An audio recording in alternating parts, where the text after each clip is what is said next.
Madam আপনাকে আমন্ত্রণ জানাচ্ছি আমাদের অনুষ্ঠানে। ধন্যবাদ ডক্টর সাদিয়া, আমিও অনেক আপনাদেরকে অনেক ধন্যবাদ যে আমাকে কথা বলার সুযোগ দিয়েছেন। ম্যাডাম আমাদের আজকের আলোচনার বিষয় হচ্ছে মেয়েদের বিভিন্ন বয়সের পিরিয়ডের সমস্যা। আমি ম্যাডাম প্রথমে একটু জানতে চাইবো যে বিভিন্ন বয়স কথাটাকে গুরুত্ব দেওয়া হয়েছে, আসলে কোন কোন বয়সে পিরিয়ডের সমস্যা আপনারা পেয়ে থাকেন? এটা বিভিন্ন বয়সে হয়ে থাকে, যেমন অ্যাডোলেসেন্ট একটা, যেটা হচ্ছে যে মেয়েদের পিউবার্টি মেনোরেজিয়া বলে। ইউজুয়ালি গড় বয়স হচ্ছে 13 বছর, 12 থেকে 13 বছরের মধ্যে মেয়েদের পিরিয়ড স্টার্ট হয়, সেটাকে বলে মেনার্কি। এইটা অনেক সময় অনেকের অনেক আগেই হয়ে যেতে পারে, 8 বছর বয়সেও হতে পারে, অনেকে 9 বছর বয়সে হতে পারে। এবং দেখা যায় যে এই যে মেনার্কিটা হওয়ার পরে তার প্রফিউজ ব্লিডিং বলে হতে থাকলো, মা বাবা সবাই পাজল হয়ে যাচ্ছে, এতটুকু বাচ্চার এত ব্লিডিং হচ্ছে, তখন তারা ডাক্তারের শরণাপন্ন হয়। এবং অনেকে আবার গায়েও লাগায় না যে না এটা তো হতে পারে, আস্তে আস্তে ঠিক হয়ে যাবে, প্রথম হয়েছে যেহেতু আবার ঠিক হয়ে যাবে। দেখা যায় যে এত এনিমিয়া নিয়ে এসছে, সে মেয়েকে হসপিটালে ভর্তি করে ব্লাড ট্রান্সফিউশন পর্যন্ত আমাদের দিতে হয়। আচ্ছা, তো কাজে যখন এই পিউবার্টি মেনোরেজিয়াটা হয় বা এই যে বয়ঃসন্ধিকালীন সময় একটা, এটাকে আমাদের জানতে হবে, মাকেও একটু আমাদের বলতে হবে যে এটা হয় হরমোনাল ইমব্যালেন্স থাকে কিছুটা, যখন এটাকে পিটুইটারি ওভারিয়ান এটা এক্সিস একটা আছে, সেই এক্সিসের উপরে হরমোন কাজ করে তার পিরিয়ডটা হয়। এটা যখন তার নতুন স্টার্ট হয়, তো এই যে ডেভেলপমেন্টাল যে এটা, তখন ওইটা হয়তো অনেক সময় পুরোপুরি ডেভেলপড হতে একটু সময় লাগে। তার মধ্যে হরমোনের এটা আধিক্য দেখা দিলে, এস্ট্রোজেন প্রজেস্টেরন বা তখন এটা হতে পারে। কাজেই তাকে আমরা অ্যাসুরেন্স করতে পারি যে এটা ঠিক হয়ে যাবে। এবং যদি তার হেভি ব্লিডিং হয়, তখন তাকে আমরা কিছু মেডিকেশন দিতে পারি, প্রজেস্টেরন, যেমন ইথেনল, নরমেন্স নামের ট্যাবলেট আছে, এগুলো আমরা তার সাইক্লিক্যাল অর্ডারে 2-3 মাস দিয়ে দেখতে পারি, যাতে তার পিরিয়ডটা রেগুলার হয়। কিছু আয়রন ভিটামিন দিলাম, তার হেলথ যদি থাকে, তাকে আমরা ইমপ্রুভ ডায়েট এবং তার এক্সারসাইজ সবকিছু মিলে আমরা তাকে একটা অ্যাসুরেন্স দিই, সার্বিক একটা ধারণা দিয়ে তাকে আমরা হালকা ম্যানেজমেন্ট করতে পারি। কিন্তু যে পেশেন্টগুলো অনেক ব্লিডিং হয়ে একদম এনিমিয়া হয়ে যায়, তাদেরকে অ্যাডমিট করতে হয়। অ্যাডমিট করে তাদেরকে হয়তো ব্লাড ট্রান্সফিউশন বা অন্য কিছু দিতে হয়, এবং 3-4 মাস, এবং কিছু ইনভেস্টিগেশন অবশ্যই করা উচিত, যেমন থাইরয়েড প্রোফাইলটা করা উচিত, ব্লাড সিবিসিটা করা উচিত, তারপর তার একটা প্রাইমারি একটা আলট্রাসোনোগ্রাম করা উচিত। হয়তো কিছু পাওয়া যায় না, কিন্তু তারপরও করে দেখা উচিত, যদি আন্ডারলাইন কিছু থাকে এটা দেখা উচিত। আর যদি কিছু না পাওয়া যায়, ধরে নিতে হবে এটা তার একটা হরমোনাল ইমব্যালেন্সের জন্য হচ্ছে, এবং এই জন্য তাকে সহজেই চিকিৎসা করে এটাকে কিওর করা যায়। ম্যাডাম আমরা তো পিউবার্টি মেনোরেজিয়া সম্পর্কে জানলাম, আর কি সমস্যা আছে রিপ্রোডাক্টিভ পিরিয়ডে, যেটা হচ্ছে আমাদের 18 থেকে 45 বছর বয়স পর্যন্ত মেয়েদের হতে পারে। এটা বেশিরভাগ কারণেই অনেক সময় দেখা যায় যে প্রেগন্যান্সি জনিত সমস্যার কারণে হতে পারে। আর একটা পিসিওএস, পলিসিস্টিক ওভারিয়ান ডিজিজ আছে, তাদের অনেক সময় পিরিয়ডের সমস্যা হয়, তারা অনেক বাল্কি হয়ে যায়, তাদেরও হরমোনের সমস্যা, এটা একটা হরমোনের সমস্যার জন্য হয়। আবার প্রেগন্যান্সি সে জানেই না তার প্রেগন্যান্সি হয়ে সেটা নষ্ট হয়ে গেছে, সে জানে না, তার মাসে মাসে একটু পিরিয়ড হয়ে যাচ্ছে, সেটাকে ইগনোর করে গেল, তারপর দেখা যাচ্ছে কোনো সময় একটা হেভি ফ্লো হলো, তো এইটা হেভি ফ্লো হওয়ার পরে সে ডাক্তারের কাছে আসলো। কিন্তু একটা পিরিয়ড আমরা মেনোরেজিয়া বা বেশি হেভি ব্লিডিং কখন বলবো? আমরা তো মেজার করে দেখি না যে 1 কেজি ব্লাড গেল না 500 ml গেল, যে আমার আসলে সমস্যাটা হচ্ছে। হ্যাঁ, সেটাই।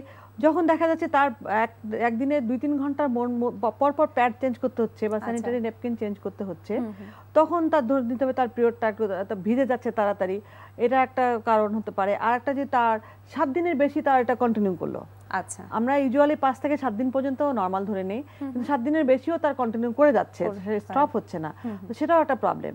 এরকম যদি প্রবলেম হয়, তখন আমরা বলবো যে তার একটু ডাক্তারের চিকিৎসকের শরণাপন্ন হওয়া উচিত। আর আরো কিছু সমস্যা, যেটা রিপ্রোডাক্টিভ পিরিয়ড হতে পারে, যেটা বললাম প্রেগন্যান্সি জনিত সমস্যা, তারপরে ইউটেরাসের সমস্যা, যেটা ফাইব্রয়েড ইউটেরাস বলে, এটা বিনাইন এগুলো কন্ডিশন, ইউটেরাসের ভিতরে টিউমার ডেভেলপ করে, সেটা স্পেস অকুপাই করে অনেক বেশি বড় সারফেস করতে পারে। কারো পেলভিক ইনফেকশনের কারণে তার কনজেশন হয়ে তার এরকম ব্লিডিং প্রবলেম হতে পারে। আবার কারো হচ্ছে আইইউসিডি নিয়ে তারও হেভি ফ্লো একটা হতে পারে, মানে জন্ম নিয়ন্ত্রণ ব্যবস্থার বিভিন্ন ধরনের যন্ত্র, আইইউসিডি নিয়ে হতে পারে, ব্যবস্থাপত্র, হ্যাঁ, এটা একটা কপারটি বলে, এটা অনেক সময় হয় অনেক সময় হয় না, তবে রেয়ার একটা কন্ডিশন এটা হতে পারে, ইনফেকশন হয়ে হতে পারে।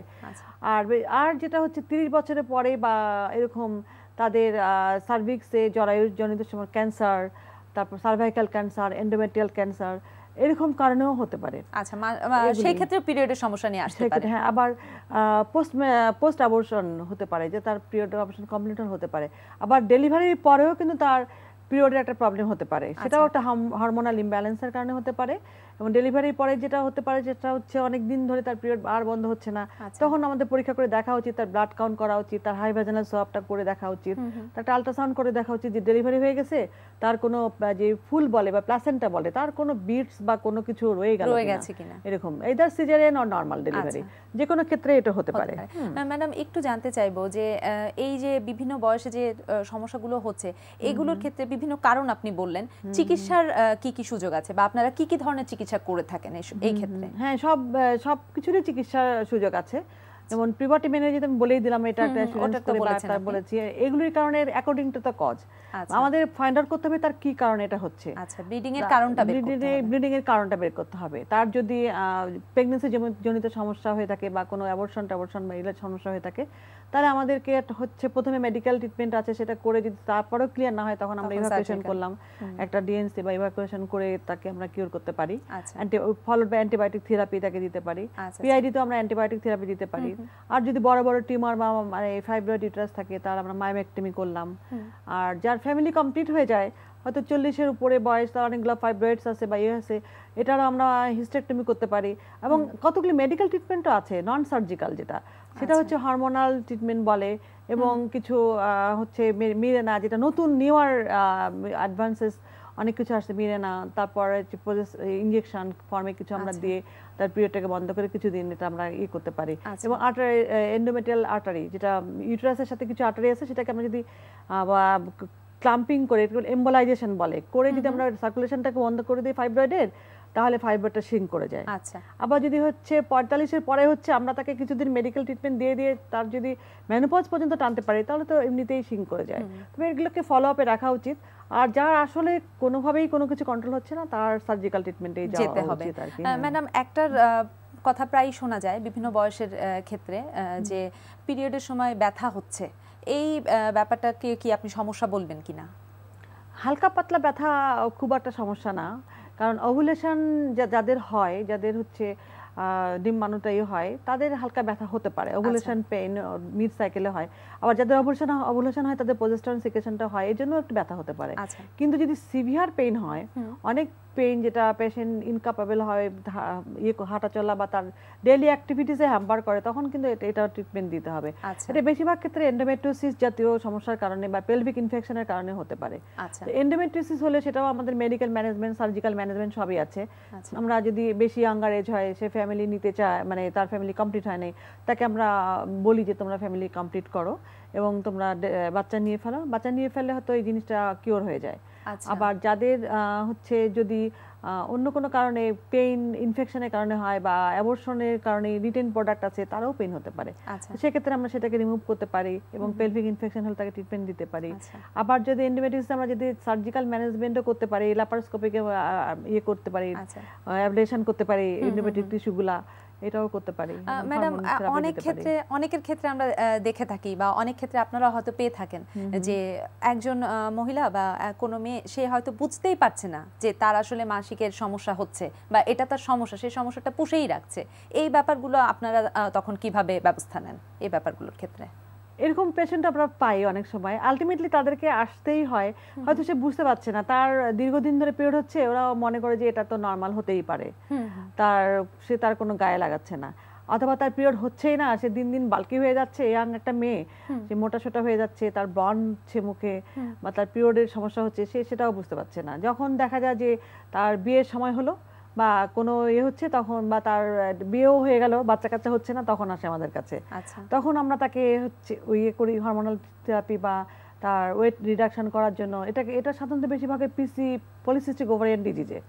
সেক্ষেত্রে আমরা তাকে পলিসিস্টিক ওভারিটা অত বেশি কিউরেবল না, তাকে আমরা অ্যাডভাইস করি বেবি নিয়ে নেওয়ার জন্য, এবং তাকে কিছু হরমোন দিয়ে পিরিয়ডটা রেগুলার করে তার ওভুলেশন ইন্ডাকশন করা হয় যাতে সে বেবি নিতে পারে।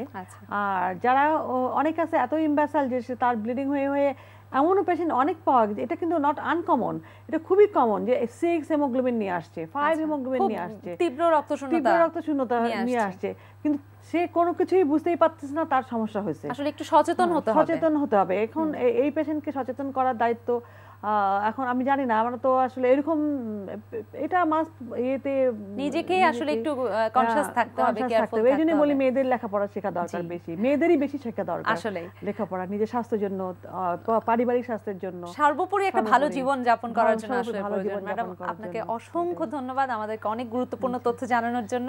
হ্যাঁ, আপনাদেরকে অনেক ধন্যবাদ এবং এখানে কিছু বলতে সুযোগ করে দেওয়ার জন্য। প্রিয় দর্শক, জেনে নিলাম বিভিন্ন বয়সে মেয়েদের পিরিয়ডের নানা সমস্যাজনিত বেশ কিছু গুরুত্বপূর্ণ তথ্য। আশা করি তথ্যগুলো আপনাদের উপকারে আসবে।